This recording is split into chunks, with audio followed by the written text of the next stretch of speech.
identity. It is the ultimate armor we wear, a carefully constructed illusion built from the way we speak, the way we walk, and the masks we choose to present to the world. But what happens when that mask isn't just a psychological shield? What happens when it becomes a literal suffocating second skin? Imagine stepping so deeply into someone else's existence that the boundaries of your own reality begin to dissolve, where a single misstep, a slightly too firm handshake, or a fracture in your vocal cadence could mean the difference between life and death. We often think of undercover work as a cold, calculated game of chess played in the shadows, but true deception is a visceral, sweating, high wire tightrope walk over a dark, bottomless abyss. It forces a person to strip away every single ounce of their own ego, to look into a mirror and see a total stranger staring back, all while convincing the world that the lie is the only truth that matters. It's a profound psychological paradox. To catch a criminal, you must completely erase yourself from existence. In the year 2000, director Raja Gosnell took this unsettling, deeply complex concept of identity theft and weaponized it, fusing high stakes law enforcement tension with the absolute pinnacle of physical transformation. Working from a screenplay by formal masters of narrative momentum, Avery Duff and Don Reimer, Gosnell unleashed a cinematic phenomenon that would redefine the boundaries of the turn of the century studio comedy. This wasn't just another standard buddy cop procedural or a paint by numbers studio vehicle designed for quick weekend box office returns. It was an ambitious, risk laden experiment in extreme character immersion that leaned heavily on the shoulders of an actor at the absolute zenith of his creative and physical powers. Martin Lawrence, supported by a phenomenal ensemble cast including Nia Long, Paul Giamatti, Terence Howard, and the legendary Jascha Washington, this project set out to achieve something deceptively complex. It sought to balance the gritty, sweat stained reality of a federal manhunt with an expansive, deeply human, and fiercely protective emotional core. Upon its release, audiences didn't just witness a movie, they experienced a cultural touchstone that challenged the ideas of perception, community, and the lengths a man will go to protect the innocent. The atmosphere is thick, heavy with the scent of cheap tobacco, stale sweat, and the underlying metallic tang of pure adrenaline. We find ourselves deep within the subterranean underbelly of an illegal, high stakes underground dogfighting ring. The lighting is harsh, casting long, predatory shadows across the faces of desperate men betting money they don't have on violence they can't control. The camera tracks slowly, purposefully through the crowd, capturing the visceral chaos of the environment. The sound design is overwhelming. The guttural barks of animals, the feral shouting of the spectators, the heavy thud of fists against wooden barriers. This is a world stripped of civility, a place where weakness is hunted and eliminated without a second thought. In the center of this human amphitheater stands a man who looks completely out of place yet entirely at home. He is an elderly Asian man, his face weathered by decades of intense hardship, his posture slightly stooped, his movements calculate and slow. He speaks in a soft, heavily accented voice, navigating the dangerous egos of the criminal syndicate running the operation. The tension in the room is a physical weight. One wrong word, one suspicious glance, and this fragile old man will be torn apart by the wolves surrounding him. The camera lingers on his eyes. There is an intensity there, a sharp, calculating focus that completely contradicts his frail exterior. Suddenly, the illusion shatters into a million pieces. The raid begins with explosive force. Flashbangs detonate with a deafening, blinding brilliance that completely disorients the criminal enterprise. The frame fractures into a chaotic montage of kinetic energy.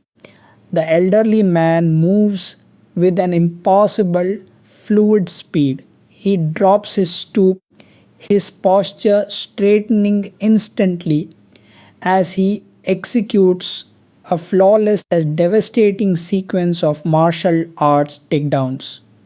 The voice changes, the accent vanishes, replaced by a sharp, authoritative American cadence. This isn't a helpless old man. This is FBI Special Agent Malcolm Turner. This opening sequence is a masterclass in narrative subversion. It establishes Malcolm not just as a competent law enforcement officer but as a virtuoso of human behavior.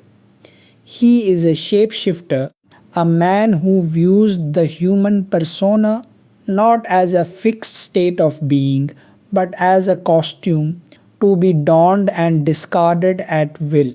The physical transformation is absolute, achieved through grueling hours of prosthetic makeup and meticulous behavioral study.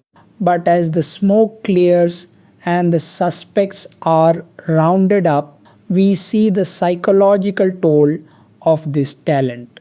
Malcolm steps out of the guise, shedding the rubber skin and the heavy clothes, but his real face carries a faint trace of exhaustion.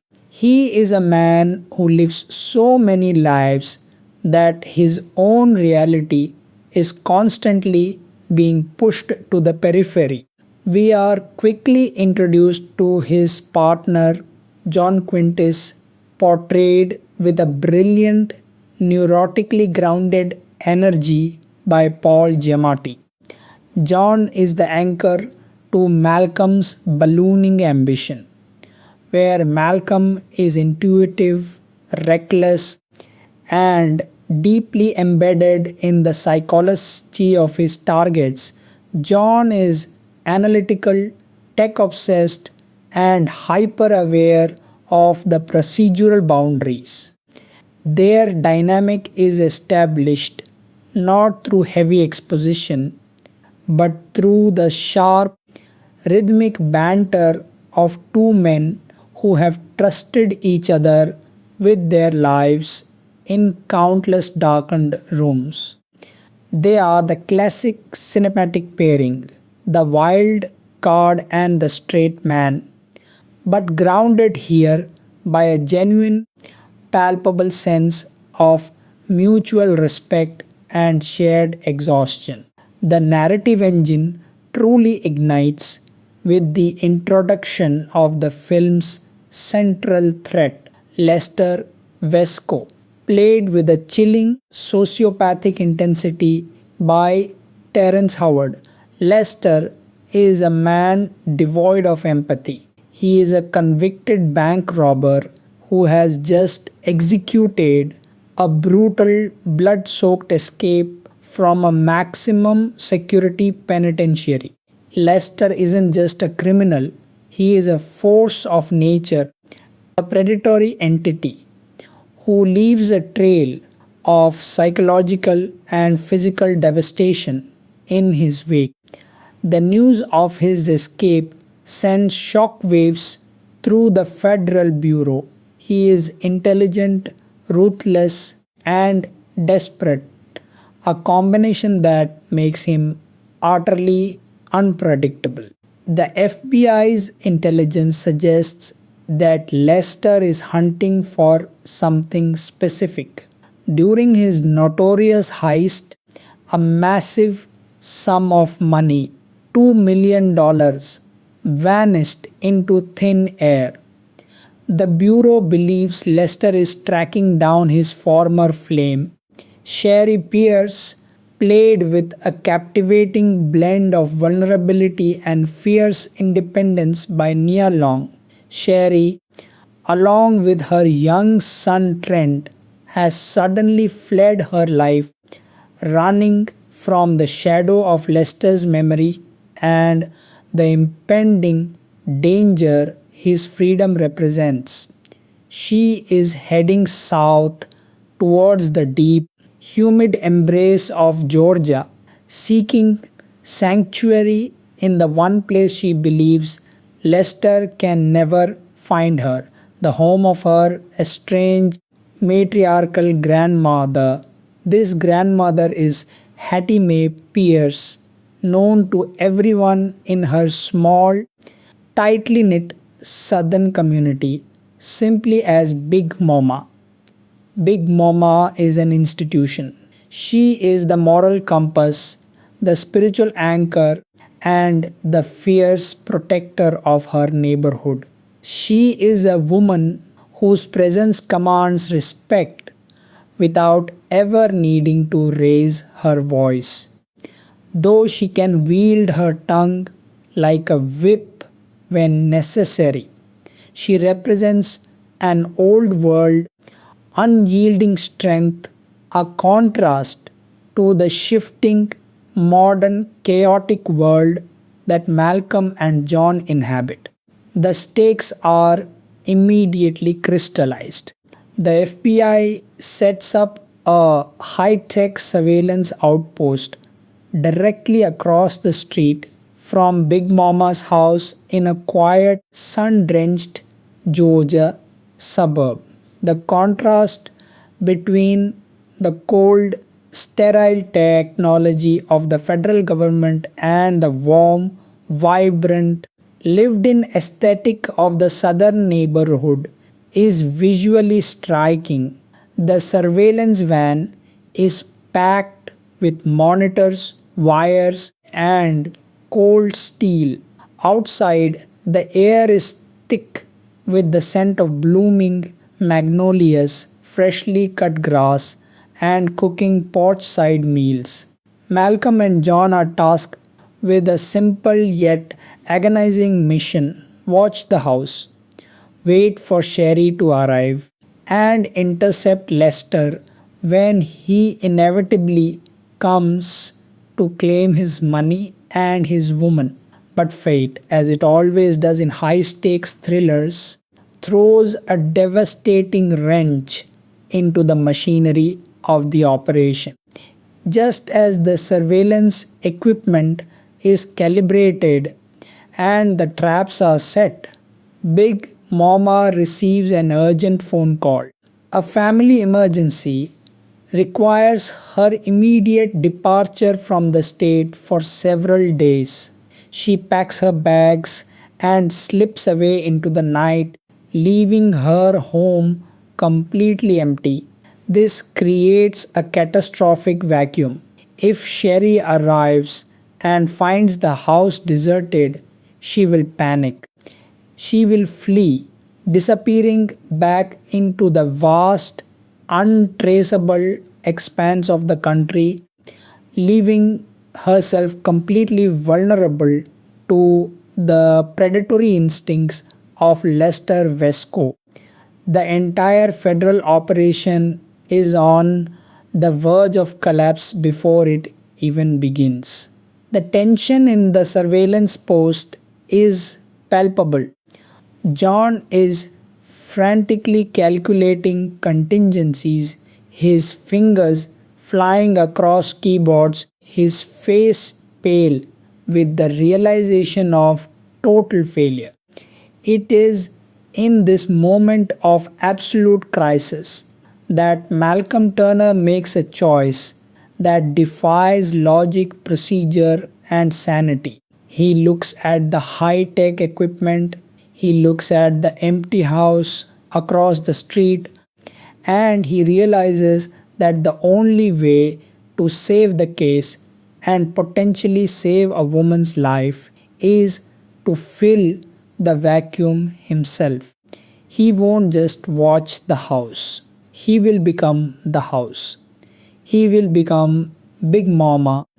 The sequence detailing the creation of the Big Mama persona is a masterclass in body horror adjacent transformation, played with an underlying current of intense urgency.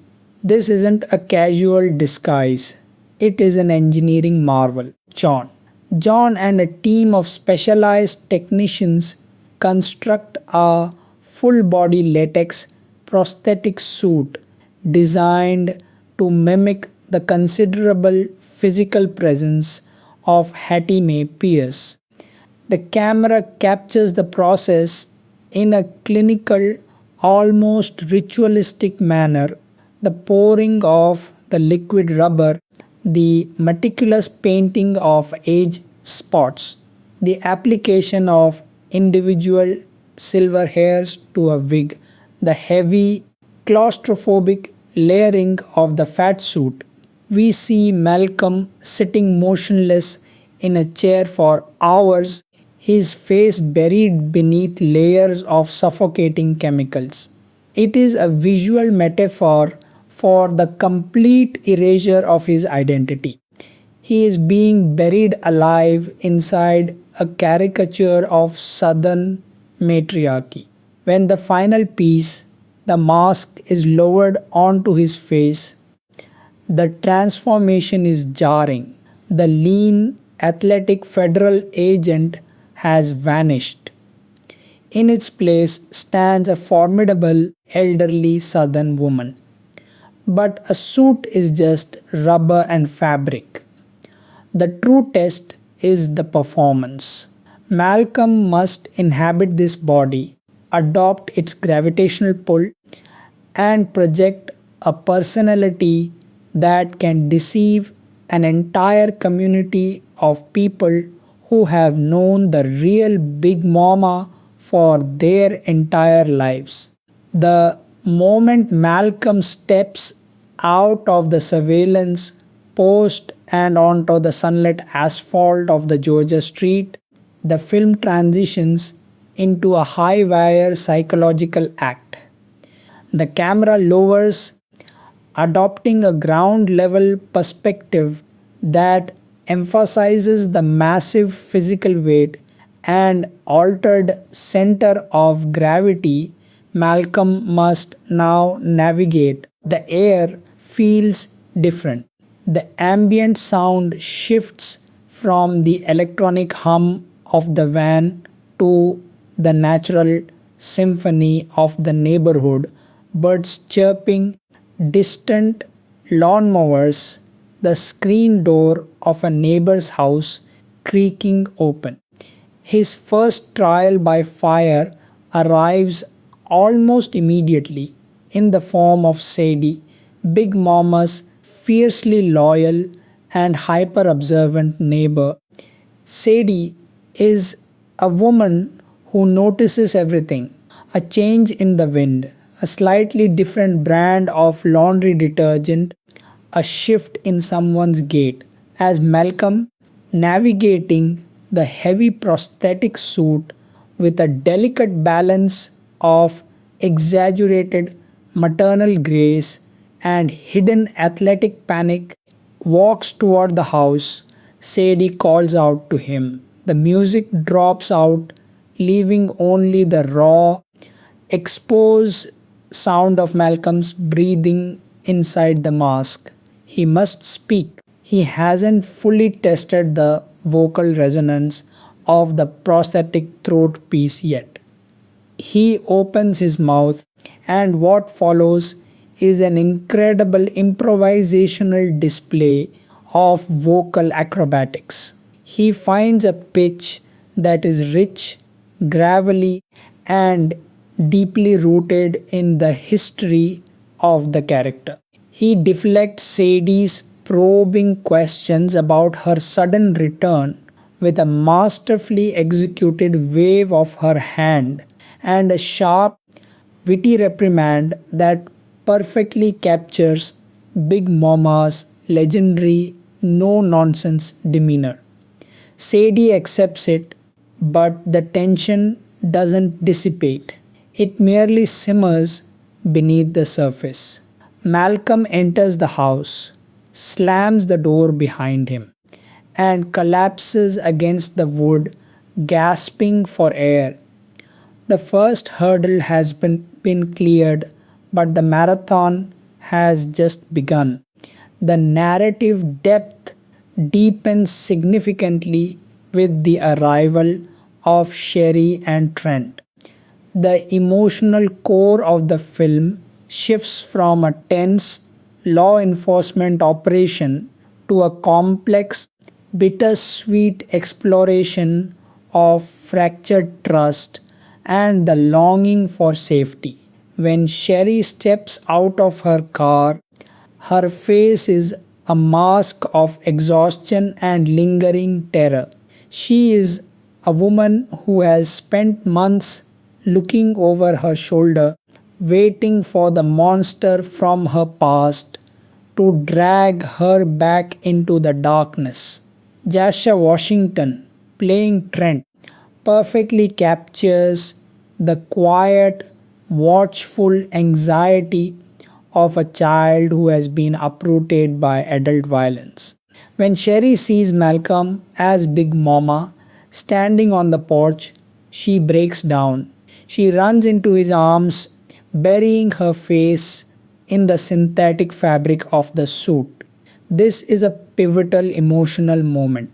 Malcolm, as an FBI agent, is trained to remain detached, to view Sherry as a material witness, a piece of a puzzle to be solved. But as he feels the genuine, trembling weight of this woman's fear and the small, trusting hand of Trent gripping his skirt, something shifts within him. The professional boundary begins to blur. He is no longer just an actor playing a part. He is a shield protecting these vulnerable souls from an impending storm. Inhabiting Big Mama's life means inheriting her responsibilities, and Malcolm is quickly forced to participate in the daily rituals of the community. One of the most narratively rich sequences involves a visit to the local church for a Sunday service. For Big Mama, the church is the spiritual epicenter of her existence. For Malcolm, it is a dangerous public theater where any slip up could expose the entire operation. The production design of the church scene is magnificent.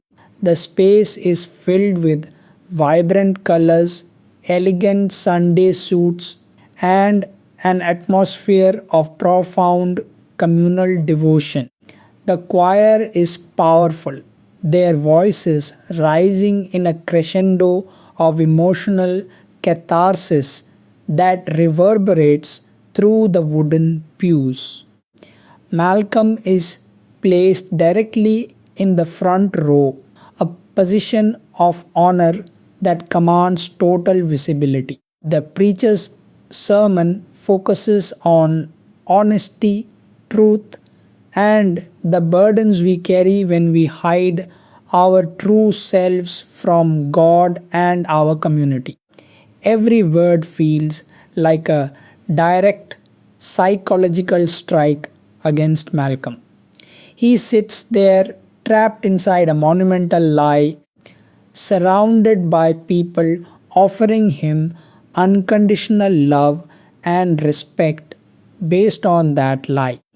The internal conflict is visible in Malcolm's eyes, staring out from behind the latex eyelids.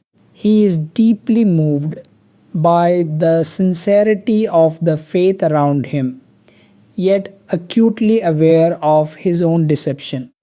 When the congregation expects Big Momma to testify, Malcolm is forced to take the altar.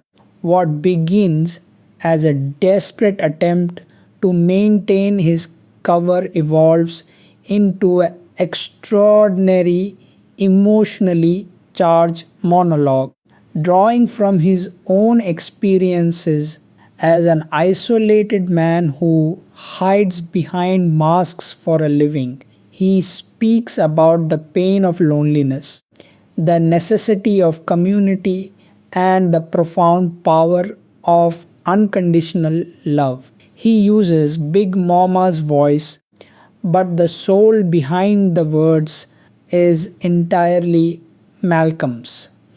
The congregation is brought to tears, shouting in affirmation across the aisle. Sherry looks at her grandmother with a renewed sense of hope and healing.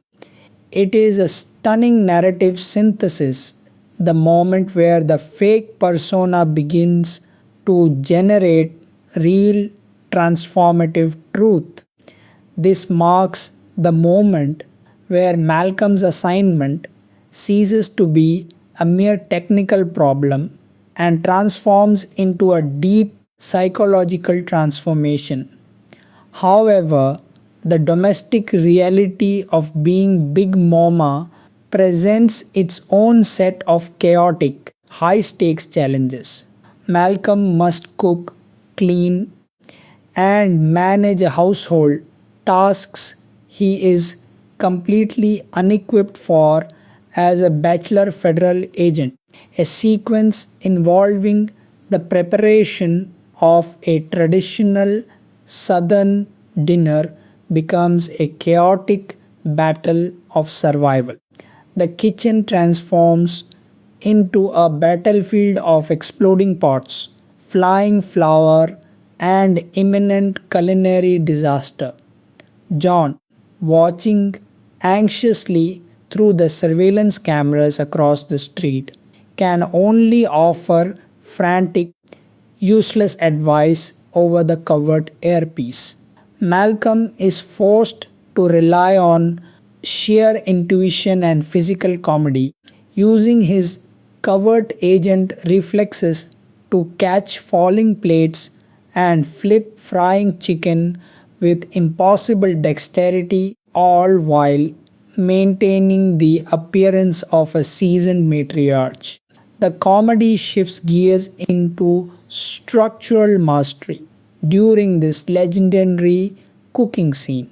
This is not merely physical humor, it is a profound manifestation of Malcolm's tactical improvisation being pushed to its absolute limits.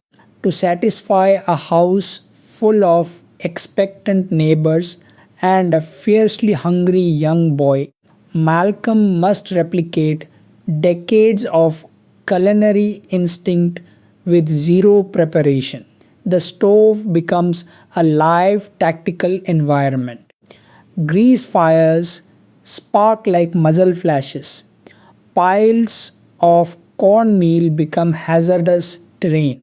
The camera isolates his panicked eyes behind the immovable latex expression, creating a brilliant layered performance where the internal terror completely contrasts with the external stoicism of Big Momma. Every single mundane activity becomes a tightrope walk over an abyss of exposure. When Big Mama is invited to join the local women's card game, Malcolm finds himself surrounded by the community's true intelligence network. These women do not look with their eyes, they look with their souls. Every shuffle of the deck, every placement of a card, and every casual comment about neighborhood gossip requires Malcolm to execute complex cognitive double things.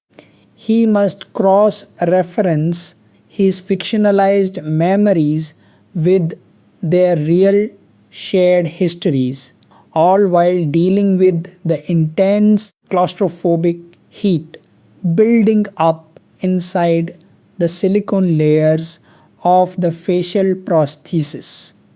The sweat becomes a literal hazard, threatening to dissolve the medical grade adhesives holding the illusion together. The psychological complexity intensifies as Malcolm spends more time with Sherry in his civilian identity.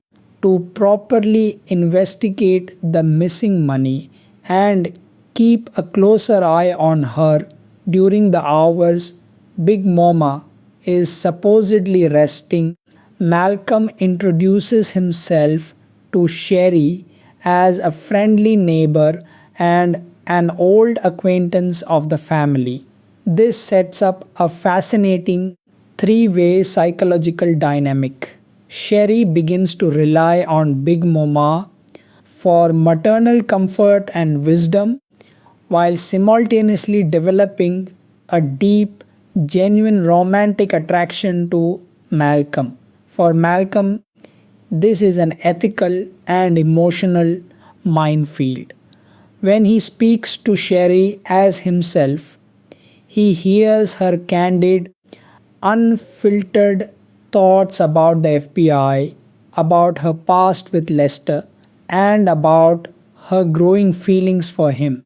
She talks to him about how much she appreciates Big Mama's newfound softness and understanding, unaware that the person she is praising is the very man she is sitting next to. The cinematography during these civilian interactions is soft, intimate, and warm. It stands in stark contrast to the cold, blue tinted surveillance footage that John watches back at the base. We see Malcolm struggling with his own integrity. He is falling deeply in love with Sherry and he has developed a fierce paternal bond with Trent. He coaches Trent in basketball using his actual athletic skills to teach the boy how to stand his ground against bullies. He gives the boy the confidence he has sorely lacked, but every moment of connection is tainted by the knowledge that it is built on a foundation of monumental deceit.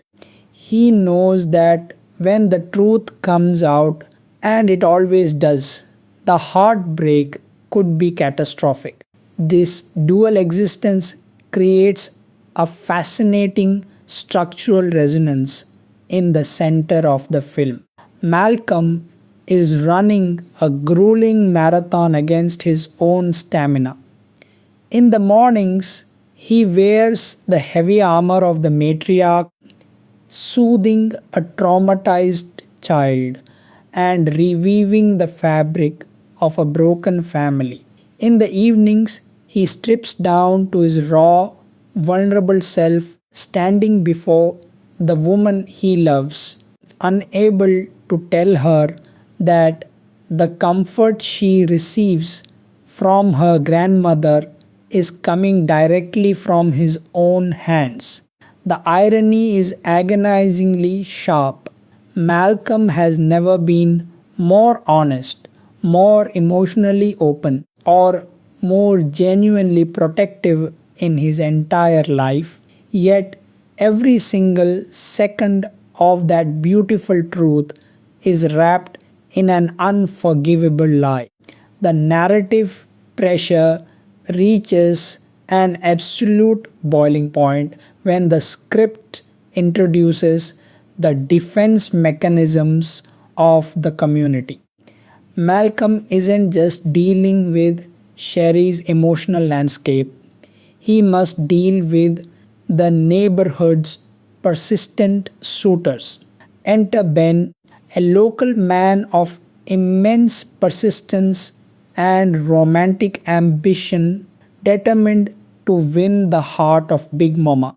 The interactions between Malcolm as Big Mama and Ben elevate the physical stakes of the performance into something transcendent. Malcolm must endure physical affection, intense courtship rituals, and romantic invitations, all while maintaining the integrity of the disguise and resisting the urge to deploy standard FBI close quarters combat maneuvers against an overly enthusiastic local citizen. The juxtaposition between Malcolm's internal monologue, relayed through silent, agonizing glances toward John's surveillance position, and his external performance of polite, southern deflection is where the film anchors its most brilliant pacing. The audience is never allowed to relax. Even when Lester Vesco is miles away, the immediate threat of a broken mask, an accidental masculine reaction, or an over tight embrace from a suitor keeps the viewer's heart rate elevated. The house itself becomes a character, an enclosed theater of operations where every doorway is a stage entrance and every window is an exposed vantage point. The tension, which has been simmering beneath the surface of these domestic scenes, escalates dramatically with the re emergence of Lester Vesco. The film shifts its tonal weight back toward the thriller genre. Lester is tracking Sherry's movements with a predatory patience. We see him navigating the dark, rain slicked highways of the South, a stark visual contrast to the bright, sun drenched days of the suburban neighborhood. Lester is a man possessed by two things: the recovery of his $2 million and the reclamation of his property, which is how he views Sherry. Terence Howard projects an aura of volatile danger. In every scene he occupies, the frame feels constricted, dangerous. He doesn't raise his voice. He speaks in a low, purring hiss that promises immediate, uncompromising violence if his demands aren't met. The audience is kept in a state of perpetual anxiety, knowing that this lethal force is rapidly closing in on the peaceful, unsuspecting sanctuary Malcolm has built. Lester's methodology is terrifying because it relies on cold, calculated deduction. He doesn't just look for Sherry, he looks for her patterns, her vulnerabilities, her history.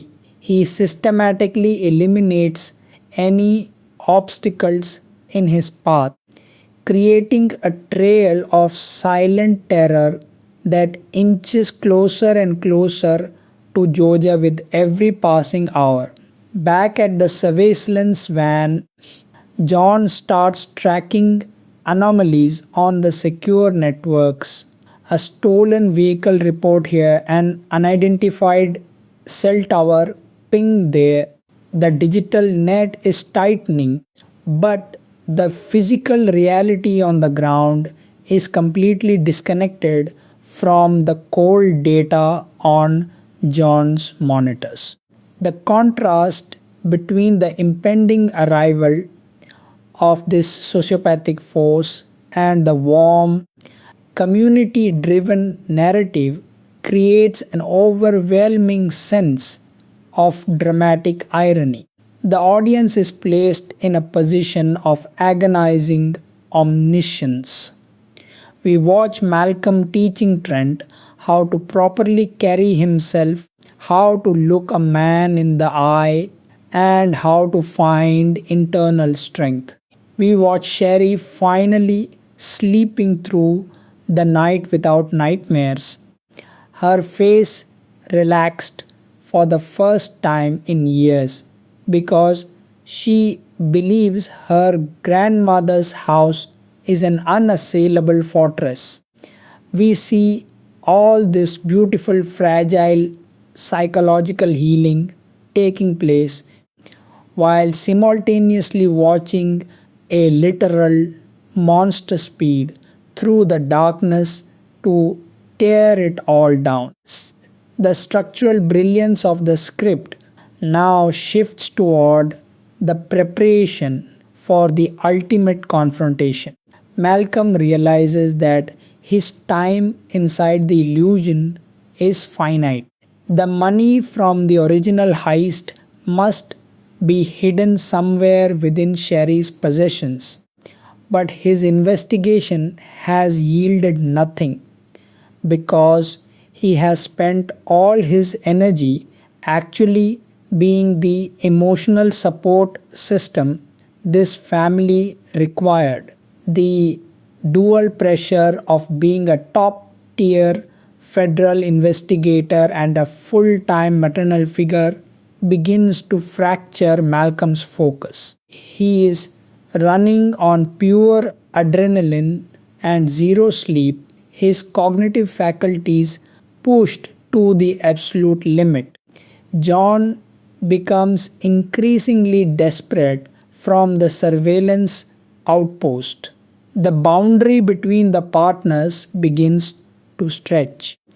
John views the situation through the lens of cold numbers and survival statistics. He reminds Malcolm that they are there to catch a killer, not to settle down and become part of a suburban ecosystem. But Malcolm is too far gone. He has crossed the psychological Rubicon. He cannot separate the mission from the human beings involved anymore. To save the case, he had to become Big Momma, but to save his own soul, he had to let Big Momma change him from within. The climax of the film begins to take shape during a massive community wide birthday celebration for Big Momma. The entire neighborhood gathers in the backyard, a beautiful festive environment filled with laughter, music, and tables groaning under the weight of home cooked food. It is the ultimate realization of the community that Malcolm has come to love and protect. But behind the scenes, the logistics of the deception are reaching a breaking point. Through a series of comedic yet agonizingly high stakes miscommunications, the real Hattie Mae Pierce, Big Mama, returns home early. She slips into the house through the front door, completely unaware that an FBI agent in a carbon copy of her own body is hosting a massive party in her backyard. The script constructs a sequence of breathtaking narrative tension and masterful physical choreography. Malcolm, tipped off by a panic John over the earpiece, realizes he must prevent the real Big Mama from walking out into the yard. He darts back and forth between the house and the party, changing outfits, altering his voice, trying to manage a situation that has spiraled entirely out of control.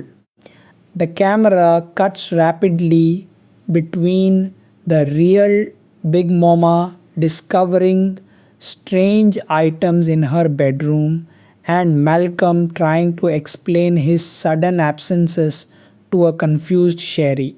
The packing during this sequence is electric. It is a masterclass in spatial awareness and geographic tension within a single location. The house becomes a labyrinth of near misses. Malcolm slides through hallway, tears off elements of the prosthetic suit in a frantic race against the clock, and addresses the real Big Mama using his actual authority while trying to keep her isolated from the windows. The physical comedy transforms into absolute survival architecture. Every single board that creaks, every single door that swings open, and every footstep echoing from the floorboards above accelerates the viewer's pulse.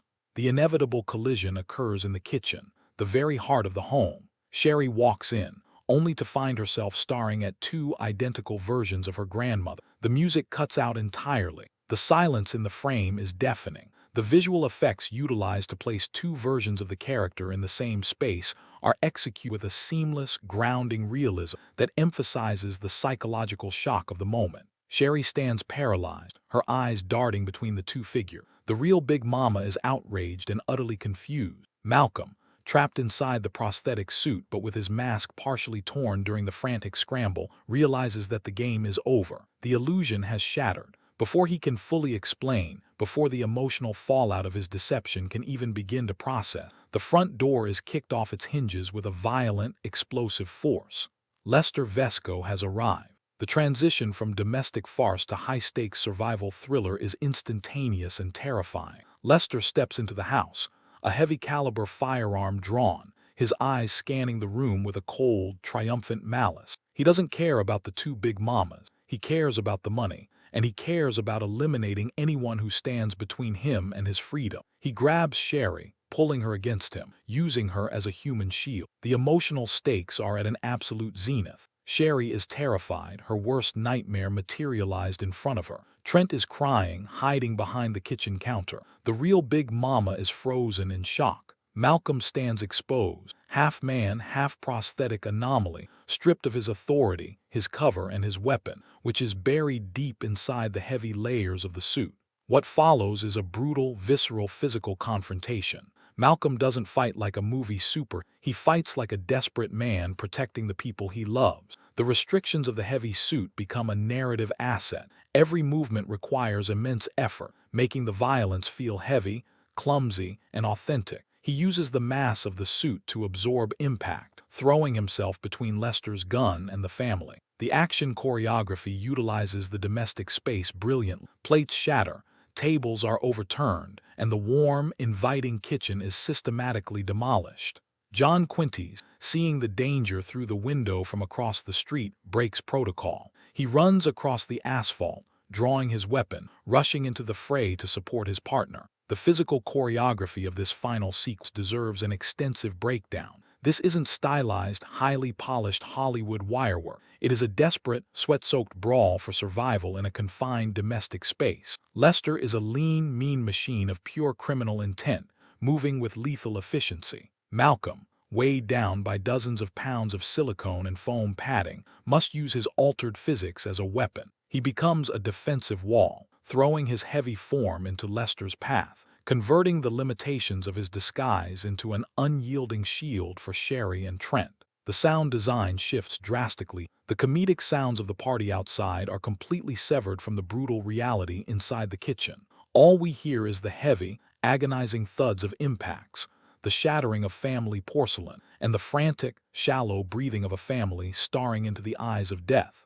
John Quinty's crashes through the rear entrance, providing the crucial distraction needed to break Lester's leverage over Sherry. Malcolm manages to disarm Lester through a combination of raw tactical training and improvised environmental attacks. The fight spills out of the kitchen and into the crowded backyard, right in front of the horrified neighborhood guests. The community watches in absolute shock as their beloved Big Mama engages in a life-or-death brawl with a dangerous fugitive, her face tearing away to reveal the young, sweating, determined face of an FBI agent underneath. With a final, exhausting effort, Malcolm utilizes a definitive martial arts takedown, pinning Lester to the ground just as John and the backup federal units swarm the property, securing the area and placing Vesco in chains permanently. The threat is neutralized. The monster has been conquered. But there is no immediate triumph, no triumphant music playing over the credits. The true climax of the film is not physical, it is emotional. The dust settles, and the backyard is filled with the flashing red and blue lights of police crews. The community stands in a silent, bewildered circle. In the center stands Malcolm, completely stripped of the disguise now, wearing his standard FBI tactical gear. He looks exhausted, bruised, and profoundly sad. He turns to look at Sherry. The expression on her face is devastating. It isn't relief that her abuser is gone. It is a profound, heartbreaking sense of betrayal. The man she had opened her heart to, the man she thought was a gentle neighbor, and the grandmother she had poured her soul out to, were all a calculated, governmental lie. She looks at him with a cold, distant agony that cuts deeper than any physical blow Malcolm received during the fight. She takes Trent by the hand and walks away, refusing to look back. The narrative structure of the film demands a resolution that honors this emotional damage, rather than sweeping it under the rug for a cheap, happy ending. We skip forward slightly in time. The real Big Mama's house has been repaired. The community has settled back into its rhythm, but there is a lingering absence. Malcolm returns to the neighborhood. He isn't there as an undercover operative. He isn't there with a high-tech van or a tactical team. He arrives as himself, vulnerable, exposed, with nothing but his own true voice. He steps into the local church once again during a Sunday service. The atmosphere is tense as he walks down the center aisle. The congregation remembers him. They remember the man who deceived, but Malcolm doesn't ask for forgiveness. He takes the altar one last time. He speaks directly to Sherry, who sits in the back row, her face turned away. He delivers a profound apology that addresses the core themes of the entire narrative. He admits that he started the operation as a cynic, a man who viewed people as profiles and lives as assignments. But he explains that living within their community, experiencing the unconditional love of Big Mama, and feeling the profound strength of Sherry and Trent changed him permanently. He didn't just play a role, he learned how to be a human being. He offers them his true self, without the armor of the FBI, without the mask of a prosthetic suit. It is a beautiful, emotionally satisfying resolution. The real Big Mama, showing the true depth of her maternal grace, is the first to stand and offer a nod of forgiveness. Slowly, the community followed. Sherry looks at him, the ice in her expression finally melting, replaced by the tentative, hopeful dawn of a real relationship built on actual truth. Examining the character arcs within this narrative reveals a surprising depth of psychological insight. Malcolm Turner begins the film as an emotional ghost.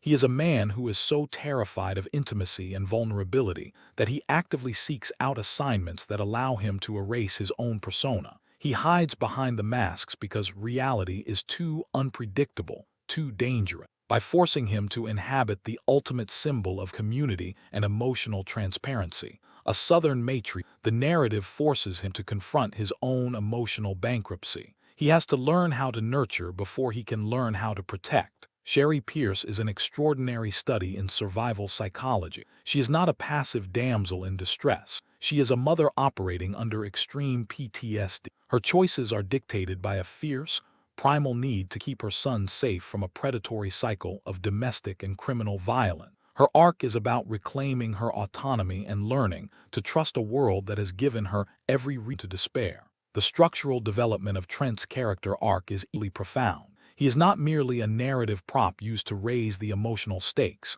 He represents the future generation trying to break free from the cycle of fear established by figures like Lester Vesco. When Malcolm coaches him, it is a subversion of standard undercover procedure. Malcolm is supposed to be gathering intelligence, but instead, he builds character. He installs a sense of worth and security in a child who had been completely destabilized by the criminal underworld. This relationship is what grounds the entire middle section of the film, ensuring that when the final deception is unmasked, the pain felt by Trent is just as tangible and devastating as the betrayal experienced by Sherry. From a technical standpoint, the filmmaking choices made by Roger Gosnell and cinematographer James Chrysanthus deserve immense critical appreciation. The visual strategy of the film relies on a sharp, clear division of color palettes and camera movements to reflect the internal psychological state of the character. The federal spaces are shot with cold, clinical, static frame, emphasizing control and detachment. In contrast, the world of Big Momma's house is shot with warm, golden tones, organic lighting and fluid, handheld camera work that feels alive, inviting, and emotionally resonant. The lighting design inside Big Momma's home uses deep amber and rich wood grain textures to project an atmosphere of safety, history, and unyielding strength. This stands in absolute cinematic opposition to the cold, fluorescent, metallic blue hues of the surveillance van across the street. The camera placement inside the van is claustrophobic, low ceiling, and dominated by hard grid line, reflecting the emotionally restricted lives of the agents inside. When the camera crosses the street into Big Momma's domain, the frames expand, the depth of field opens up, and the lighting mimics the natural, golden illumination of a sunset in deep south, visually signaling to the audience that this house is an emotional sanctuary from the cold realities of the world outside. The prosthetic makeup work, designed by industry legend Greg Canham, is nothing short of a cinematic triumph.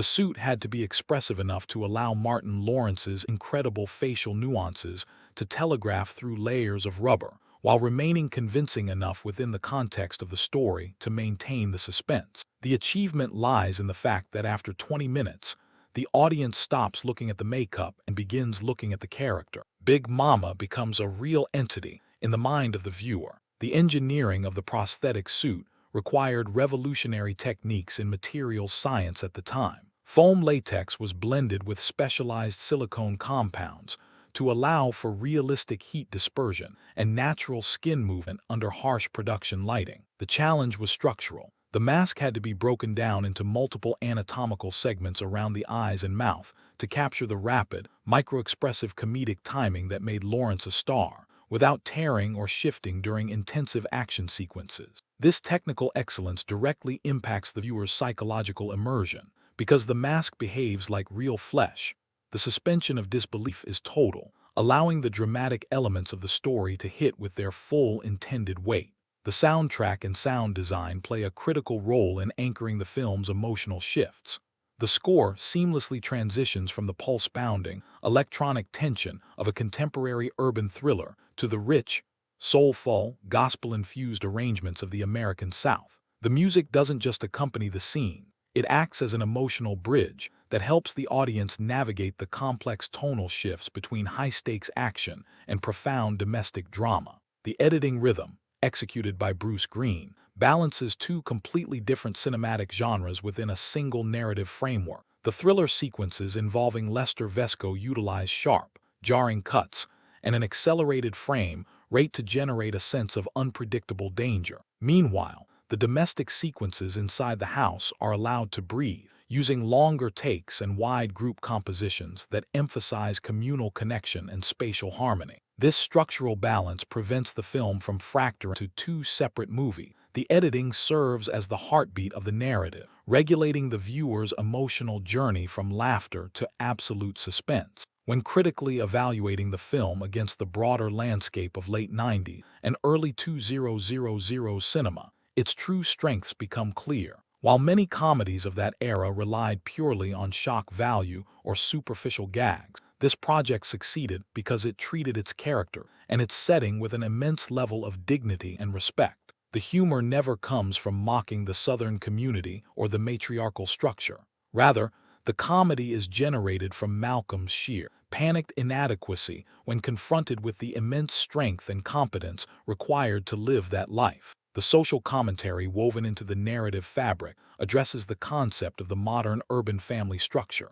Big Mama's house represents an idealized, yet fiercely real version of the community as family model, where neighbors are not strangers living behind fences, but stakeholders in each other's survival. By inserting a highly individualistic, modern federal agent into this environment, the film critiques the isolation of contemporary professional life. Malcolm has all the technology, weapons, and structural power of the United States government, yet he is completely powerless until he learns the ancient, community-driven rules of engagement practiced by an elderly woman in Georgia.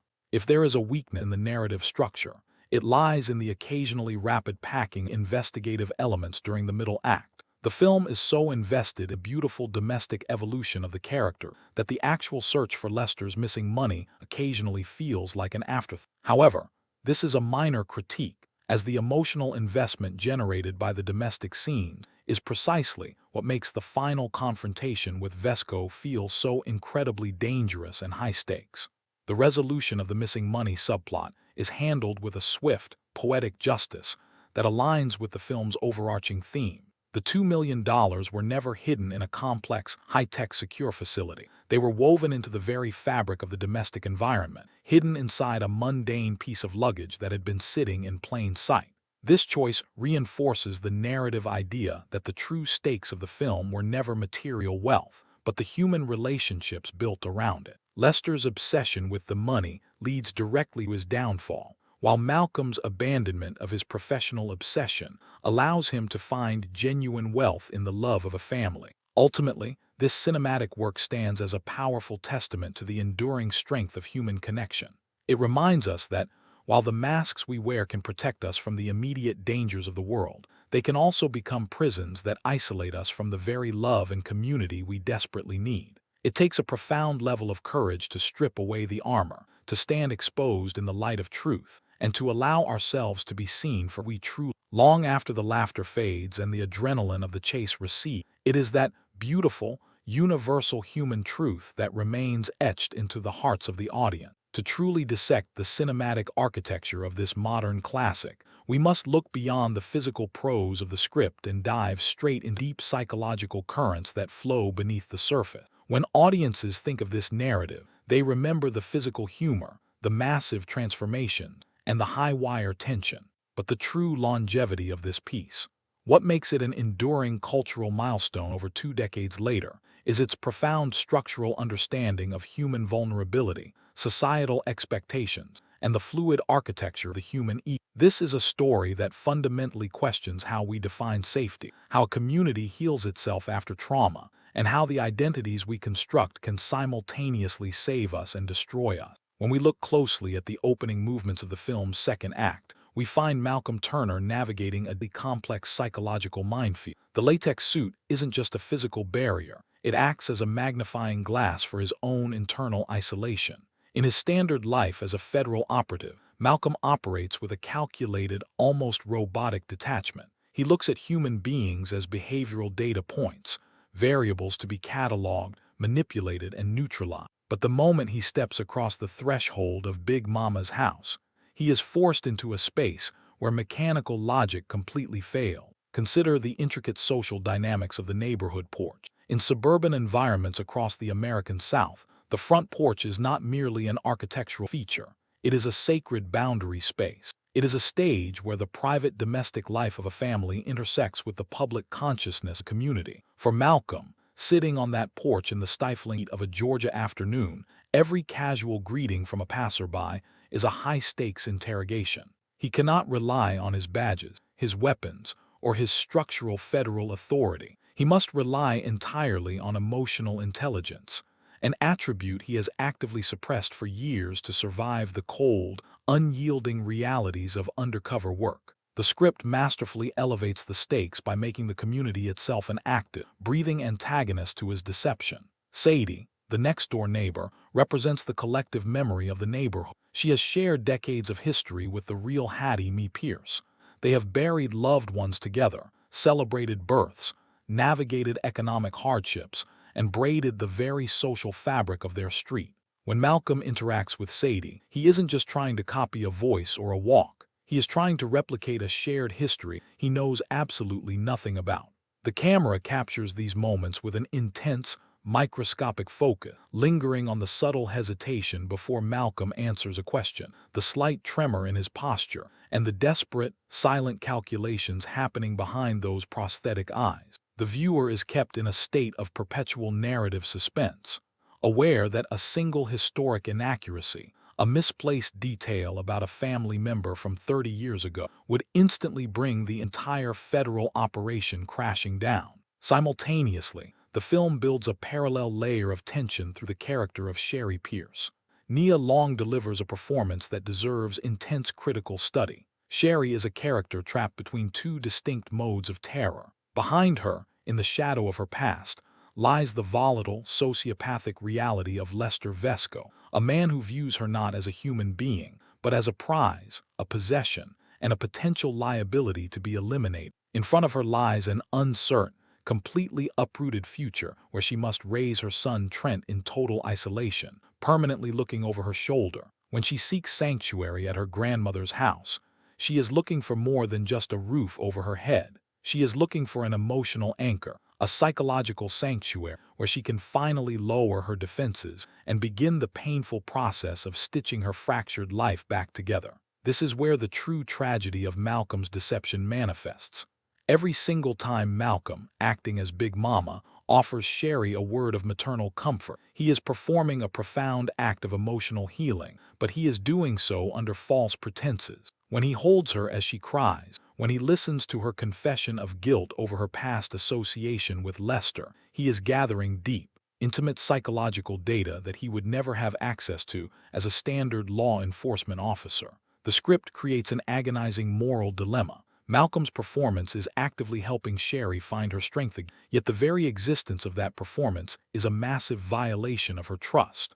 The audience is forced to grapple with a deeply uncomfortable question. Do the therapeutic results of a lie justify the psychological devastation that will inevitably occur when that lie is unmasked? As the narrative progresses through its midsection, the structural packing deliberately slows down to allow these emotional dynamics to settle into viewers' consciousness. We see Malcolm completely immersed in the daily rhythm of the household. The interactions with Trent are particularly crucial. Trent is a young boy who has been robbed of stability. His father figure was a violent bank robber, and his life has been an endless series of sudden moves, packing bags in the middle of the night and living in constant, low-grade fear. When Malcolm takes Trent to the local basketball court, the cinematic language shifts entirely. The frames are wide open and filled with natural daylight. On this court, Malcolm doesn't just teach Trent how to execute a proper crossover or how to protect the ball from defenders. He is teaching him how to claim his own space in the world. He is modeling a healthy, protective form of masculinity that Trent has never experienced. When Trent finally stands up to the older boys who had been bullying him, the triumph isn't just physical, it is a major psychological breakthrough. But even here, the shadow of the deception lingers. The skills Trent is learning, the confidence he is building, are all tied to a man who doesn't officially exist in his life. The script ensures that every single victory achieved in the middle act is laced with an underlying current of impending emotional consequence. To understand why this narrative functions so seamlessly, we must analyze the technical brilliance of its genre-blending architecture. The turn of the century was a fascinating period in Hollywood history, a time when studios were experimenting with the structural boundaries of traditional genres. Director Roger Gosnell took what could have been a standard, lightweight situational farce and treated it with the visual seriousness and technical precision of a premium, high-stakes action thriller. The cinematography by James Crescenthes is an absolute masterclass in psychological visual storytelling. Consider the way the camera moves within the physical space of Big Mama's house. During the initial sequence, when Malcolm is first adjusting to the prosthetic suit, the camera angles are sharp, geometric, and restrictive. The lenses used create a shallow depth of trapping Malcolm in the frame and emphasizing the absolute claustrophobia of his situation. We feel the weight of the latex, the suffocating heat of the suit, and the mechanical rigidity of his movement. The house feels like an obstacle course, a dangerous maze filled with domestic landmines like boiling stoves, unstable furniture, and hyper-observant neighbors looking through the windows. But as Malcolm begins to connect emotionally with Sherry and Trent, the visual language undergoes a complete transformation. The camera movements become smoother, shifting from rigid mechanical dollies to elegant, floating Steadicam shots that wrap around the characters in long, unbroken takes.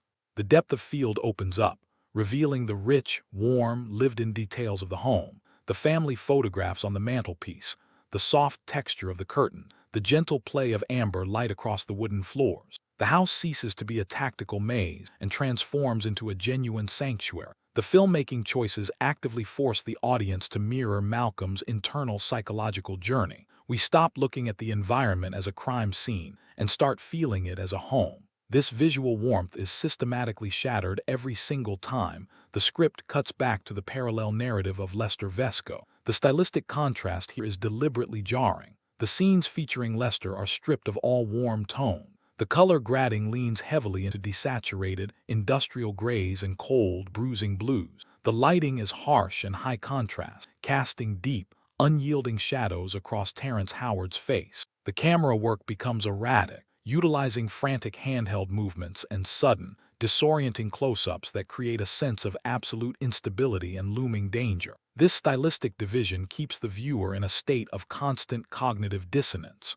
We are repeatedly pulled out of the warm, healing domestic space of the house and plunged back into the cold, violent reality of a predatory manhunt. The sound design plays an equally vital role in managing these complex tonal shifts.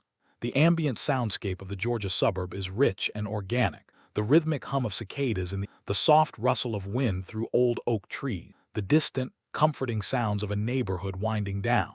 This natural symphony creates a profound sense of peace and permanence. But beneath this acoustic layer, the score introduces a subtle, low-frequency synthetic drone whenever the narrative pressure increases. It is a brilliant audio technique that acts as a psychological warning system for the audience. Even during the funniest, most lighthearted domestic sequences, that faint, underlying electronic pulse reminds us that the high-tech federal surveillance van is always watching across the street, and that Lester Vesco is relentlessly closing the physical distance between his location and this fragile sanctuary. The technical execution of the legendary church sequence deserves an exhaustive critical breakdown. This scene functions as the thematic spine of the entire narrative. The production design elevates the church from a simple location to a monument of communal identity. The lighting is magnificent. Beams of intense, golden sunlight stream through high stained glass windows, cutting through the dust motes in the air and creating a timeless, almost ethereal atmosphere. The audio design during the choir's performance is mixed with incredible depth. The voices are not just background music.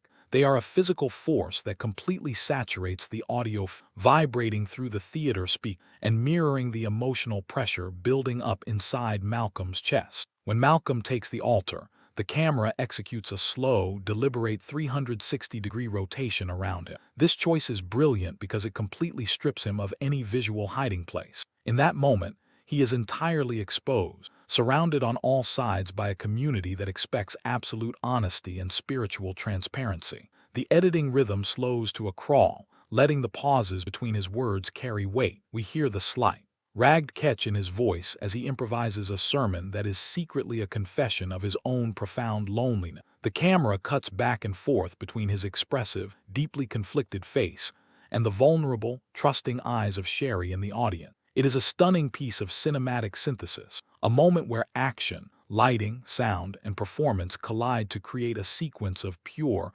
unadulterated emotional truth. As we move into the final analytical movements of this text, we must confront the deep ethical and philosophical questions that the narrative leaves in its wake. This project is, at its core, an exploration of the moral compromises inherent in the pursuit of justice. The federal government, represented by Malcolm and John, operates on an ideology where the end completely justifies the mean. To capture a high-profile fugitive, they are entirely willing to occupy a private home, replicate a beloved matriarch, and emotionally manipulate a traumatized family witness. John Quinty, played with a brilliant, pragmatic cynicism by Paul Giamatti, serves as the voice of this institutional coldness. Throughout the narrative, John repeatedly attempts to pull Malcolm back to reality. He looks at the monitors and sees data. He looks at Sherry and sees a material asset who can lead them to a cash stash and a killer. John's perspective is not malicious, it is professional. It represents the sterile, dehumanized reality of modern law enforcement system that prioritize bureaucratic efficiency over human dignity. Malcolm's arc is an absolute rejection of that systemic coldness. His journey proves that true protection cannot happen from a distance. You cannot truly save a community while standing behind a wall of high-tech monitors and one-way mirrors. To protect them, you must be willing to step into their shoes, to carry their burdens, to cook their meals, and to feel their pain. Malcolm's willingness to stay inside the suffocating, physically exhausting prosthetic suit for days on end ceases to be an undercover tactic and transforms into an act of deep penance. He is willing to endure the physical and psychological torture of the lie because he has fallen profoundly in love with the truth of the family he is protecting. The devastating emotional fallout of the climax is precisely why the film stands apart from typical Hollywood fare. The script refuses to offer a cheap, unearned resolution to deception. When the mask is torn away in the backyard confrontation, the look of betrayal on Sherry's face is treated with absolute narrative seriousness. The film doesn't pretend that saving her life wipes away the violation of her privacy and her heart. The entire final movement of the story is dedicated to the slow, painful process of accountability. Malcolm's return to the church at the end is a crucial structural choice. He doesn't go to her house. He goes back to the sacred communal space where he delivered the lie, and he stands before the entire neighborhood to ask for forgiveness as a man, completely stripped of his federal armor. When we evaluate the legacy of this work within the cultural landscape, we see its fingerprints on countless subsequent projects that attempted to balance physical transformation with genuine emotional stakes. It proved that audiences are completely willing to engage with highly absurd, high-concept premises as long as the emotional core of the film is treated with absolute sincerity. The project succeeded because it never treated Big Mama as a joke. It treated her as an institution of strength, love, and community protection. The humor never comes from a place of superiority or mockery. It flows entirely from the panic of a modern, detached man realizing he is completely inadequate compared to the monumental strength of a traditional Southern matriarch. Ultimately, this narrative remains etched into our cultural consciousness because it serves as a powerful mirror for our own daily deceptions. We all wear masks. We all construct elaborate carapaces of identity to protect our vulnerability, to hide our fears, and to navigate the dangerous, unpredictable social spaces of our lives.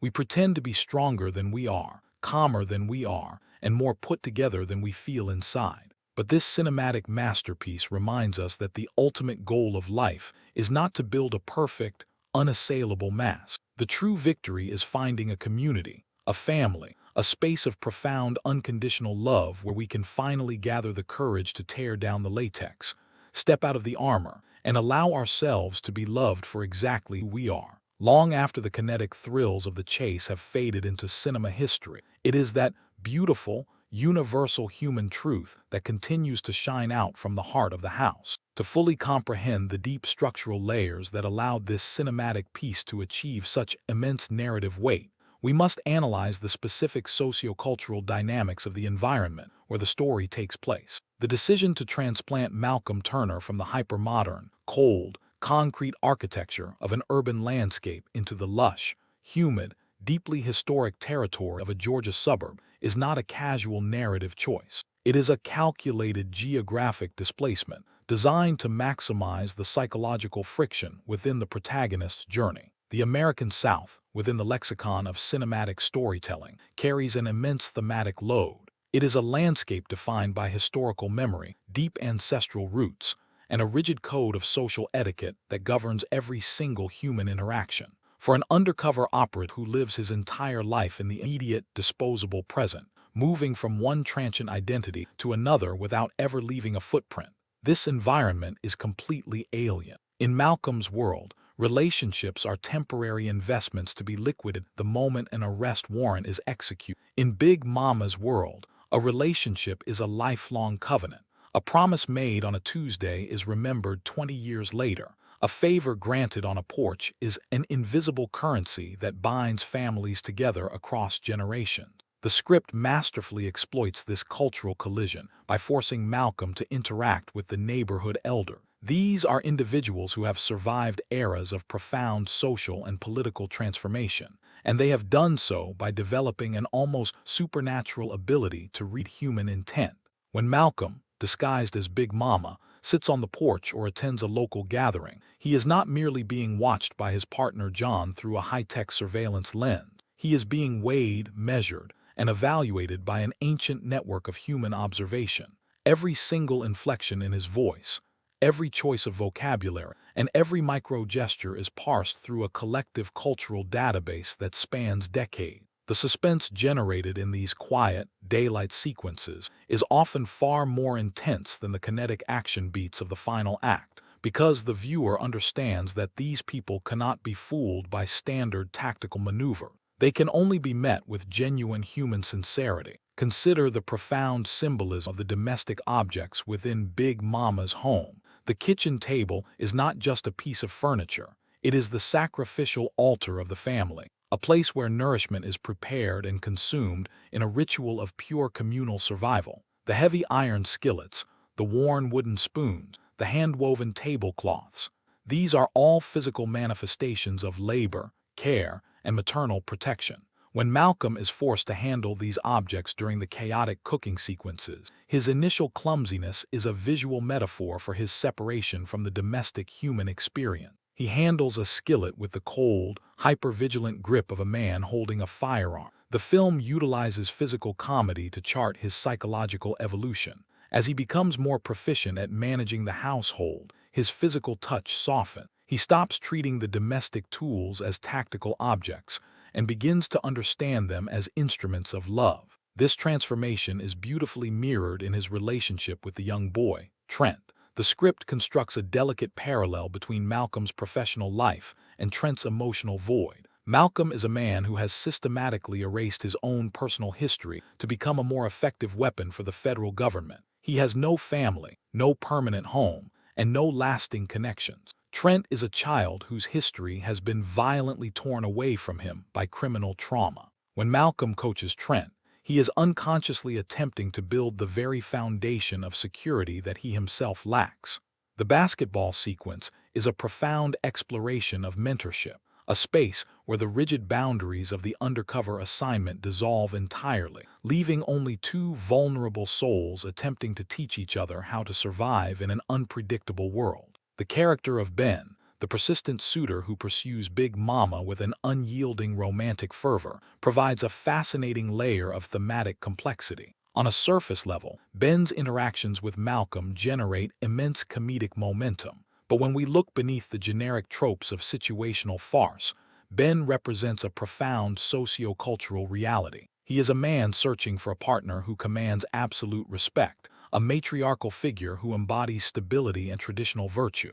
His courtship is old-world, deliberate, and deeply respectful. For Malcolm, enduring Ben's romantic advances is a grueling test of physical discipline, but it also forces him to witness the sheer sincerity of the local population. Ben does not hide his intentions. He does not wear a mask. His vulnerability stands in stark opposition to Malcolm's monumental deceit, creating a deep undercurrent of moral discomfort that stays with the audience long after the scene concludes. From a structural standpoint, the film's screenplay operates with a level of narrative economy that is rarely seen in modern studio comedy. Every single setup in the first act finds a profound, emotionally satisfying payoff in the final movements of the story. The martial arts training established in the underground dogfighting ring is not just a display of empty spectacle. It sets up the physical capabilities Malcolm will need to survive when his weapons are stripped away in the final kitchen battle.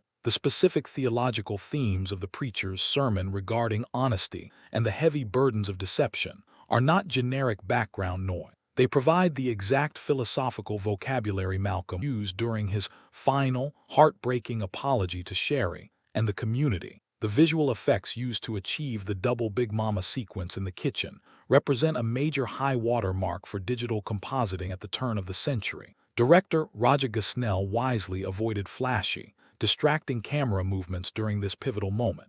Instead, he locked the camera down, utilizing a static, grounded frame that allowed the sheer psychological shock of the image to dominate the audience's consciousness. The seamless nature of the visual effect ensures that the viewer is never pulled out of the narrative reality. We are completely trapped in the room with Sherry, experiencing the immediate, fracturing realization that her reality has been completely inverted. As the final red and blue lights of the law enforcement vehicles illuminate the shattered remains of Big Mama's yard during the film's closing movements, the narrative achieves a state of profound cinematic catharsis. The physical space has been completely demolished, the porch is damaged, the kitchen is in ruin, and the domestic sanctuary has been violently violated by the forces of both criminality and justice. But within that physical devastation, the emotional landscape has been thoroughly cleared of its toxic secrets. Lester Vesco is in chains, unable to cast his long shadow of terror over this family ever again. The money has been recovered, removing the target from Sherry's back, and Malcolm Turner is finally standing in the light of day as his true self, raw, bruised, and completely unmasked. It is a powerful reminder that true healing often requires the absolute destruction of illusions we build to protect ourselves, and that it is only when we are completely broken down that we can begin to build a reality based on absolute truth. To truly grasp the mechanical mastery behind this narrative, one must explore the intense synthesis of physical comedy and action choreography that anchors the film's final movements. The transition from an intimate family drama to a high-stakes, visceral thriller in the third act is not a sudden tonal accident. It is the deliberate execution of a narrative trap that has been building since the opening frame. For an audience to remain entirely invested during this shift, the stakes must instantly cross over from situational anxiety to immediate life-or-death peril. The script achieves this by making the physical environment of Big Mama's house a major participant in the violence. When Lester Vesco shatters the threshold of the home, the cinematic language undergoes a rapid, kinetic evolution. Director Roger Gosnell completely abandons the steady, comfortable compositions that characterize the domestic life of the second act. The camera cuts become sharp, rhythmic, and aggressive, mimicking the fractured psychological state of the characters in the room. The visual focus drops down to a claustrophobic, eye-level perspective, trapping the viewer inside the collapsing perimeter of the kitchen. Every frame feels suffocatingly close, filled with the presence of an armed, volatile sociopath who has absolutely nothing left to lose. The performance of Terrence Howard during this sequence provides a chilling masterclass in villainous efficiency. Lester does not posture or deliver grand, theatrical monologues. He operates with the cold, economy of movement accuracy of a professional apex predator. His weapon is not an empty symbol of intimidation. It is an immediate extension of his willingness to inflict total chaos. The way he handles Sherry, using her physical form as an absolute barrier against Malcolm's tactical option, instantly strips away any remaining elements of light-hearted comedy from the environment. The viewer is forced to confront the raw, unvarnished reality of criminal trauma that Sherry has spent years running from. Against this lethal precision stands Malcolm Turner, trapped within the massive, unwieldy architecture of the Big Mama suit. This is where the physical genius of Martin Lawrence's performance reaches its absolute creative peak. Throughout the film, the suit has been used to generate situational humor and physical comedy, but in this climactic sequence, the latex carapace becomes a literal prison house. Malcolm's tactical police instincts tell him exactly what movements to execute, how to pivot, how to disarm, how to clear the sightline. But his physical reality is heavily restricted by dozens of pounds of synthetic padding and silicone skin. The action choreography reflects this psychological tension with incredible authenticity. Every single punch Malcolm throws requires immense physical exertion. We hear his heavy, ragged gasps for air echoing inside the internal microphone of the mask. When he absorbs a blow from Lester, the impact has a sickening, dense thud that is entirely different from a standard Hollywood stunt fight. The suit acts as both a protective armor and an exhausting anchor, draining his stamina with every passing second. The physical struggle becomes a direct visual metaphor for his moral predicament. He is literally fighting through the weight of his own monumental deception to save the family he loves. The domestic space itself is systematically weaponized during the brawl. The kitchen, which had been established as the sacred center of family bonding and maternal care, is violently transformed into a tactical combat zone. Worn wooden tables are splintered into jagged weapons, family heirloom porcelain is shattered against the walls, and hot grease from the stove becomes an environmental hazard. This calculated destruction hits the audience with a profound sense of psychological violation.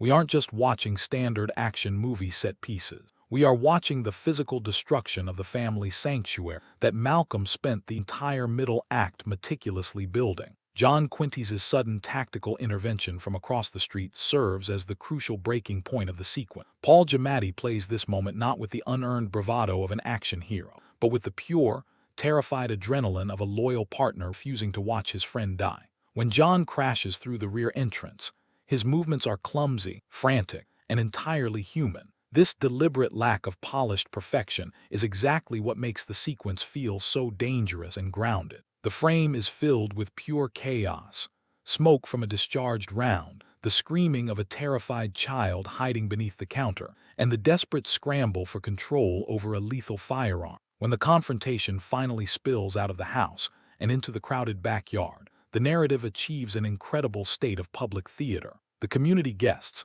who had gathered to celebrate the life and legacy of Hattie Mee Pierce, are suddenly forced to witness a visceral, primal struggle for survival on their own grass. The visual shock of seeing Big Momma's face literally tear away to reveal a sweating, bleeding, hyper-focused young federal agent underneath is a profound cinematic image. It is the definitive, literal shattering of the illusion. The community is not just witnessing the arrest of a fugitive, they are witnessing the sudden, violent erasure of the woman who served as their spiritual anchor. The final takedown of Lester Vesco is executed with an absolute lack of cinematic glamour. It is an exhausting, ground-level struggle determined entirely by raw leverage and sheer human willpower. When Malcolm finally secures the target, pinning him to the earth as the tactical backup units flood the property, there is no grand sense of triumph or musical celebration.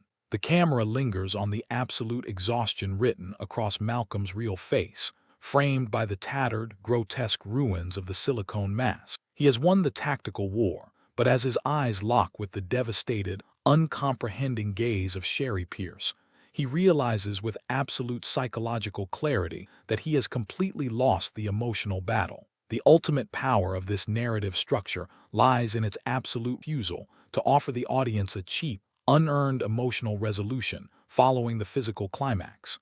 In lesser studio comedies of the era, the successful neutralization of the villain would automatically translate into a blanket forgiveness for the protagonist's deception. The script of this masterpiece, however, treats the psychological boundaries of its character with an immense level of critical dignity. It understands that saving a person's life does not give an individual the moral right to violate their emotional sovereignty. The scene immediately following the arrest is shot with a cold, unyielding realism that strips away the golden warmth of the suburban setting. The frame is dominated by the harsh, strobing red and blue emergency lights of the police cruisers, casting artificial, predatory shadows across the faces of the neighborhood residents. The community stands in an absolute, silent circle of shock. They do not look at Malcolm as a heroic law enforcement officer who just saved their neighborhood from a sociopathic bank robber. They look at him as a deeply unsettling anomaly, a government intruder who hollowed out the identity of their most beloved matriarch for a federal operation. The interaction between Malcolm and Sherry in this aftermath is a profound study in emotional devastation. Sherry does not scream or engage in theatrical displays of anger. Her reaction is governed by a cold, paralyzing sense of psychological dislocation. For weeks, She had poured her deepest vulnerability, her fears, and her hidden guilts into the lap of a figure she believed was her maternal protector. She had allowed her son Trent to build a foundational bond of trust with a neighbor who was secretly running a high-tech surveillance net on their every move. To discover that every single moment of profound domestic healing was being monitored, catalogued, and discussed by federal agents across the street is an unmitigated violation of her humanity. The camera captures this moment through a devastating sequence of close-ups. Nia Long communicates an entire landscape of heartbreak through a single, stony look of absolute withdrawal. When she takes Trent by the hand and walks past Malcolm without uttering a single word, the silence in the audio track is far more deafening than any explosion from the previous sequence. Malcolm is left standing in the center of the yard, completely stripped of his big mama armor, yet deeply unprotected by his standard FBI identity. He has spent his entire career running away from his own self by hiding behind the lives of others, but in this moment, he is forced to stand completely exposed in the wreckage of his own design. The narrative choice to skip forward in time before delivering the final resolution is a brilliant structural technique. It allows the immediate adrenaline of the trauma to dissipate, ensuring that the final confrontation in the church is driven entirely by mature, reflective emotional choices rather than raw, reactionary panic. When Malcolm returns to the Georgia suburb, the visual landscape has returned to its natural, sun-drenched state, but the atmosphere carries a lingering sense of permanent alteration. The house has been repaired, but the psychological wounds require a completely different level of craftsmanship. The choice of the local church as the setting for the film's true climax is a magnificent thematic payoff. The church was the space where Malcolm delivered his grandest deception, and it must therefore become the space where he delivers his absolute truth. The production design emphasizes the sacred gravity of the environment. The long wooden pews are filled to capacity, the air is thick with communal expectation, and the natural light streaming through the windows creates an environment where secrets cannot survive. When Malcolm walks down the center aisle, he is not entering as an undercover operative with a tactical plan. He is stepping forward as a completely vulnerable human being who has voluntarily laid down his arm. His speech to the congregation is the absolute emotional core of the entire project. He does not offer bureaucratic excuses, nor does he attempt to minimize the profound manipulation of their trust. Instead, he speaks directly to the universal human terror of being truly seen. He admits that he entered their world as an emotional ghost, a man who used badges and latex masks to protect himself from the terrifying vulnerability of actual human connection. He credits the community, and specifically the unyielding, fierce love of Big Mama, with teaching him what it actually means to exist as a human being. He confesses that by playing the role of a protector, he accidentally discovered his own capacity for genuine, unselfish love. This monologue completely recontextualizes the entire film, transforming what appeared to be a high-concept physical comedy into a profound, deeply moving exploration of psychological rehabilitation. He offers Sherry nothing but his authentic self, acknowledging that she has every right to reject him permanently, but declaring that he could not leave her life without ensuring she knew that the love she experienced from him was the only part of the experience that was completely. The resolution is beautifully paced, allowing the emotional weight of his words to settle over the congregation in a series of silent, unbroken reactions. The forgiveness does not come from a place of easy sentimentality. It is initiated by the real Hattie Mee Pierce, who recognizes the absolute sincerity of the man who dared to inhabit her legendary form. When Big Mama offers her nod of validation, she is passing a definitive moral judgment that allows the rest of the community to lower their defenses. The ice in Sherry's expression does not vanish instantly, but as she looks at the raw, undisguised man standing before her, the camera captures the subtle, beautiful dawn of a brand new reality, one built not on the fragile foundations of a perfect illusion, but on the enduring, resilient truth of two wounded souls willing to take a step toward each other in the light. To fully appreciate how this narrative hooks the audience, you have to look at the Sunday dinner scene, which is the absolute engine room of the whole story. Up to this point, Malcolm has been getting away with short-term fixes, treating his disguise like a series of quick, disconnected stunts. But the dinner scene forces every single storyline to collide in one room, right under the bright, unforgiving daylight. You have the romantic tension, the kid's need for a father figure, the partner watching through a camera lens across the street, and a room full of suspicious neighbors all sitting around one crowded table. The physical setup of that dining room is designed like a total trap. The set is intentionally packed with heavy crystal bowls, layers of lace, and massive platters of food that restrict Malcolm's movement. He is physically cornered by the very house he is trying to control. The camera work changes completely here too.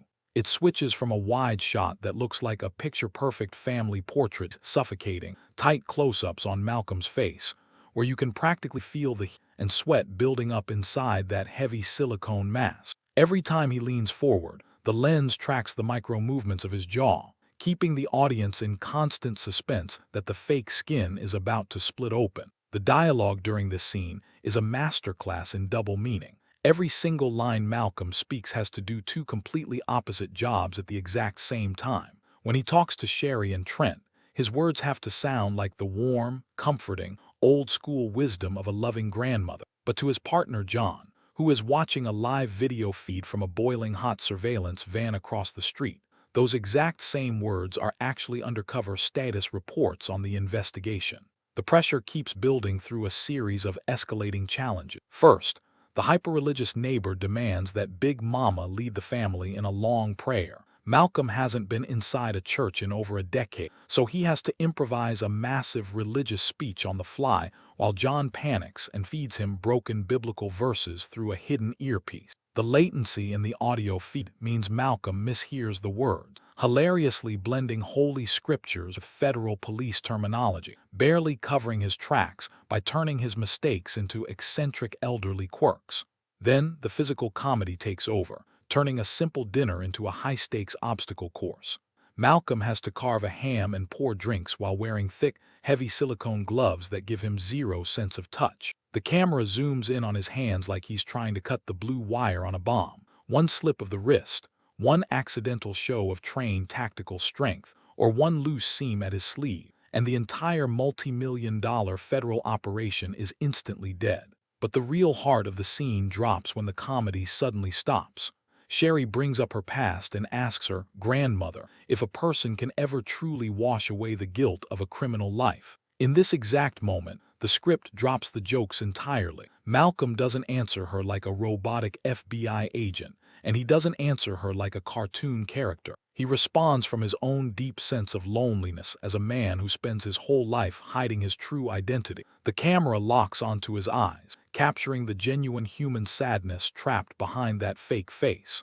This dinner is the exact tipping point where Malcolm realized he can't just remain a detached observer anymore. He has completely fallen for the very family he was sent to investigate. After the absolute pressure cooker of the Sunday dinner, the story has to blow off some steam, which brings us to the high-energy, completely chaotic neighborhood park sequence. This is the moment where Malcolm can't just sit behind a table and pass platters. He is forced to take Big Mama out into the wild and participate in the community's annual outdoor game.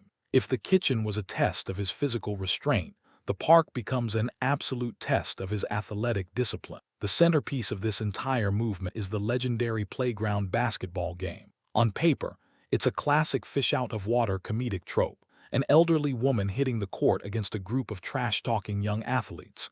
But visually and structurally, it serves as a massive turning point for both the comedy and the relationships.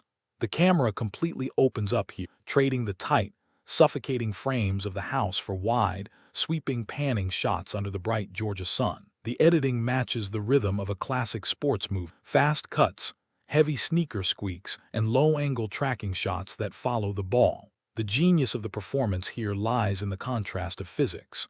Malcolm is a highly trained, incredibly agile federal agent, but he is trapped inside a costume that adds massive bulk and restricts his center of gravity. When the local street ballers start mocking Big Mama, Malcolm's competitive ego completely takes over, overriding his tactical training. He starts executing high-flying crossover, precision bank shots, and aggressive defense that a woman of Hattie Me's age should physically find impossible. The humor lands perfectly because Martin Lawrence plays the physical absurdity with absolute deadpan seriousness, treating a casual pickup game like Game 7 of the NBA Final. But beneath the slapstick comedy of Big Momma blocking shots and diving for loose balls, the script is secretly doing some heavy lifting for the emotional plot. Trent is watching from the sideline. Up to this point, Trent has been a quiet, withdrawn kid who has been completely bullied and overshadowed by the older boys in the neighborhood. He spent his life running and hiding in the shadow of his mother's trauma. Watching his grandmother fearlessly dominate the court and stand up to the biggest guys in the park injects a sudden, massive surge of confidence into the boy. When Big Momma pulls Trent onto the court and forces him into the game, the tone shifts from pure comedy to genuine mentorship. Malcolm uses the language of basketball to teach the kid how to hold his ground, how to protect himself, and how to refuse to be intimidated by anyone. When Trent finally scores his first basket against the bullies, the park erupts in cheers, and the camera captures a beautiful, candid moment of pure joy between Malcolm and the boy.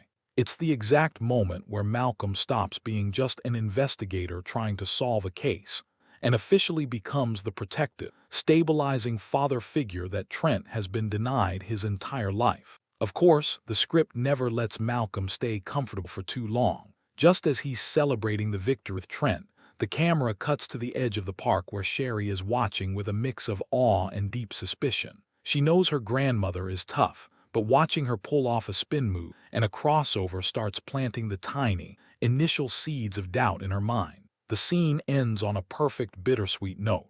Malcolm is riding the high of connecting with the kid, but as he catches Sherry's analytical gaze, the underlying tension snaps right back into place, reminding the audience that the clock is relentlessly ticking on his grand illusion. Following the athletic explosion on the basketball court, the narrative takes a sharp turn into the intimate, atmospheric territory of the Southern Twilight. This movement functions as the emotional bridge toward the third act, a quiet before the storm, where the physical comedy completely recedes to allow the romantic and psychological stakes to reach their absolute peak. The sequence begins as the sun sets over the Georgia suburb, casting long, amber shadows across Big Momma's front porch.